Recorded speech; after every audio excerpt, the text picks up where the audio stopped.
The first time Siam tasted human cuisine, it was aboard the diplomatic cruiser Harmonica Accord. He was a veteran diplomat from the Uryan Consortium, a race of photosynthetic beings who subsisted on nutrient pastes and algae cakes. Food, to the Uryans, was functional, a measured combination of amino acids, minerals, and vitamins designed to sustain their biology with perfect efficiency. Taste was an evolutionary afterthought. But humans? Humans treated food as if it were an art form, a form of sorcery. The dish before him was called Beef Wellington. It came encased in a golden flaky shell that glistened under the dining hall's lights. Beside it sat a sauce, dark as the void, glossy with promise. The aroma hit Siam first, a rich cascade of umami, tempered by herbs whose molecular profiles he couldn't immediately identify. "This is one of our classics," said the human chef, a stout man with a voice like rolling thunder. He was watching Siam with keen eyes, as if this moment held the weight of 1,000 diplomatic treaties. Siam's primary appendage quivered as he cut into the dish. The blade glided through layers of pastry, mushroom duxelles, and tender meat until it reached the plate. He lifted a bite to his mouth. His neural pathways lit up with an intensity he hadn't felt since first learning the songs of the Uryan elders. The crust shattered between his mandibles, giving way to the buttery smoothness of the mushrooms and the impossibly tender beef. Flavors layered over each other in a harmony that defied logic. The savory richness balanced by the tang of the sauce, the herbs weaving a fragrant tapestry.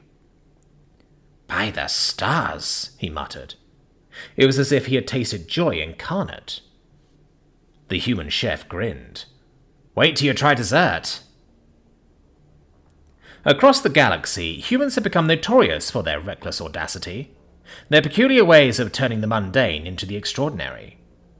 Where most species approached food as a matter of survival, humans viewed it as an experience, a way to connect, to celebrate, to mourn. They crafted meals that told stories, invoked emotions, and pushed the boundaries of what their own biology could handle. Siam had heard tales of their culinary excesses before.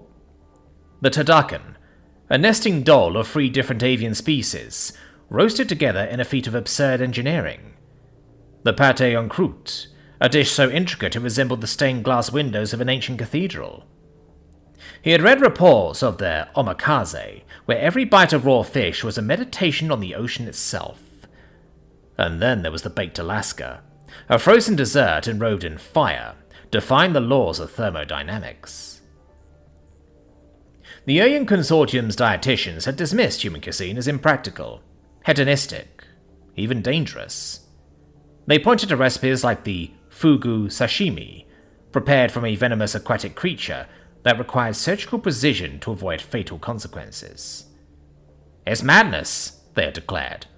"A species obsessed with turning sustenance into a gamble." Yet here he was, understanding for the first time why. By the end of the feast, Siam was convinced. Humans had elevated food beyond mere biology. They were alchemists of taste, transforming the base elements of the galaxy into something transcendent. And in doing so, they had unlocked a power no other species had dared to explore.